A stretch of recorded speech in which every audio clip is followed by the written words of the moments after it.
자, 기획사 대표가 기획사 소속 여가수를 감금을 해서 법정에 섰다.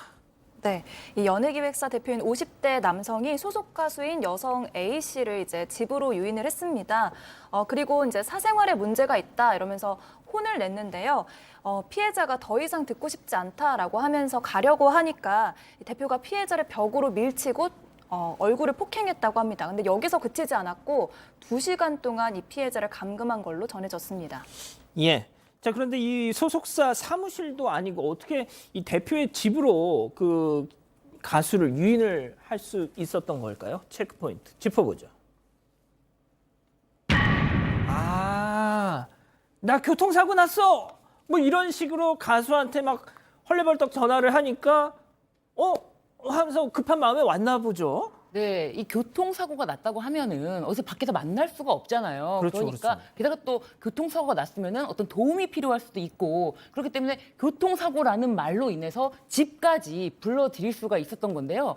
막상 이렇게 집까지 와서 걱정되는 마음에 보니까 교통사고는 거짓말이었고 대표가 그제서야 본색을 드러내면서 뭐 이성 문제라든지 사생활 문제라든지 이런 거를 막 꼬투리 잡으면서 막 여성을 괴롭히니까 여성이 가겠다고 하는데 못 가게 하고 이렇게 막는 행위가 이제 감금이거든요. 그래서 못 가게 하고 나서 이런 폭행이 있었던 거죠. 예. 네.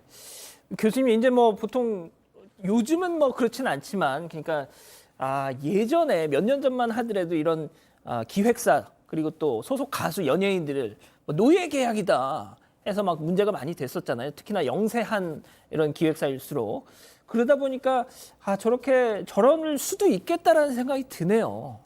그래서 이제 뭐 많이 그런 그 좋지 않은 환경들은 개선이 된 것으로 알고 있습니다. 그런데 예. 이제 이번 같은 케이스는요, 통상적으로 이 바닥에서 이제 기획사 대표와 소속 그 여가수라고 하면 우리가 상식적으로 생각을 해 본다 하더라도 아무래도 연령적으로도 좀 차이가 날 것 같고 그렇죠. 두 사람 사이에 있어서 어떤 갑을 관계가 형성될 그럴 가능성이 상당히 큰 것으로 보이는데 실제로 교통사고가 났다라고 하면 병원으로 가야죠.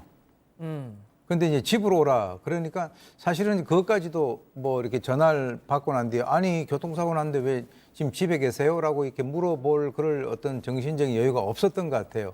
그러니까 이제 그쪽이 갔었었는데 실제로 뭐 두 사람의 어떤 그 관계가 그런 어떤 공적인 관계 플러스 지금 얘기가 나오고 있는 것으로 봐가지고는 뭐 이성 관계, 뭐 사생활 문제 이런 것들에 대해 가지고 꼬투리를 잡았다라고 하니까 조금 더 어떤 그 개인적인 그런 관계성이 좀 존재하고 있지 않는가라고 예. 생각이 듭니다. 저도 약간 좀 그런 생각이 들더라고요. 자, 그런데 박 변호사님. 네, 당연히 거짓말을 집에 와서 딱 보니까 교통사 멀쩡해요. 아니죠. 예. 네. 그러니까 당연히 가겠다. 더군다나 왔더니 야, 너 남자 만나고 있지 뭐 이런 식으로 막 또 뭐 사생활을 캐묻기 시작하고. 그렇죠. 당연히 그럼 이 여가수 입장에서는 저 지금 집에 갈래요 하면서 딱 했을 거 아닙니까? 나갈 채비를 했어요. 단 듣기 싫다라고 나갈 채비를 하니까 그때 이제 못 나가게 하려고 이 대표가 자해를 일삼는 혹시나 나간다 그러면 내가 죽어버리겠다라고 하면서 자해성 위협을 한 겁니다. 그래서 여성이 두려워서 또 못 나갔다는 걸로 보입니다. 교수님, 아까 이제 교수님이 잠깐 말씀하셨지만 뭔가 좀 개인적인 그런 문제가 뭐 원인이 된 것 같다라는 말씀을 하셨잖아요. 그러니까 세상에 생각해 보십시오. 그냥 소속 여가수가 아직 지금 한창 활동을 해야 되는 상황에서 어떤 뭐 연애를 해서 이게 혹시 기사화가 되면 활동에 지장을 줄 수 뭐 이런 걱정에서 비롯된 거라면 방금 보신 것처럼 대표란 사람이 야, 너 나가지 마. 너 나가면 내가 자해할 거야. 이런 얘기는 안 하잖아요. 그렇죠. 이게 이제 뭐 소속 여가수가 이성 문제라든가 또는 뭐 사생활 문제가 곤란해서 대표가 자해를 할 정도가 되면 이거는 개인 관계로 봐야 되는 거죠. 나가면 죽겠다. 그럼 이게 뭐 어떻게 보면 이 대표 입장에서는 뭐 야, 문제가 있으면은 여가수를 갖다가 퇴출시키면 되지 않습니까?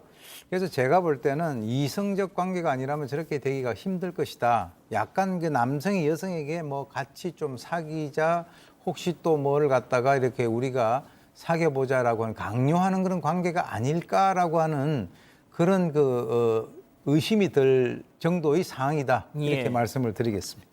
자, 박 변호사님, 재판부의 판단은 어땠습니까? 자, 피해자를 이 가수를 연예인을 2시간 이상 감금하고 상해를 입혔습니다.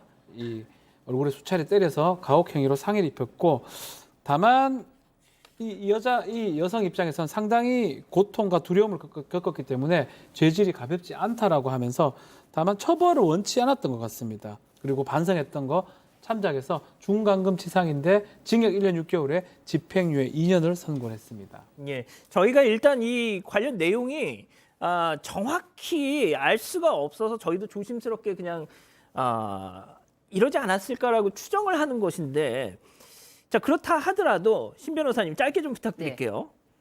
감금을 하고 코뼈가 이렇게 골절이 되도록 폭행을 했는데 집행유예다. 네, 일단 이 감금의 수단이 너 나가면 내가 죽일 거야 이게 아니라 내가 죽겠다예요. 그러니까 감금의 수단이 어떤 여성의 못 나가게 하는 그 정말 무슨 일이 나면 어떻게 하는 그런 마음으로 감금 행위를 했고, 또 한 가지가 이 개인적 법익의 침해라고 하거든요. 이런 사건은 이런 경우에는 피해자의 피해 회복이 가장 중요합니다. 국가에서 이 피해자에게 피해 회복을 해줄 수가 없지 않습니까?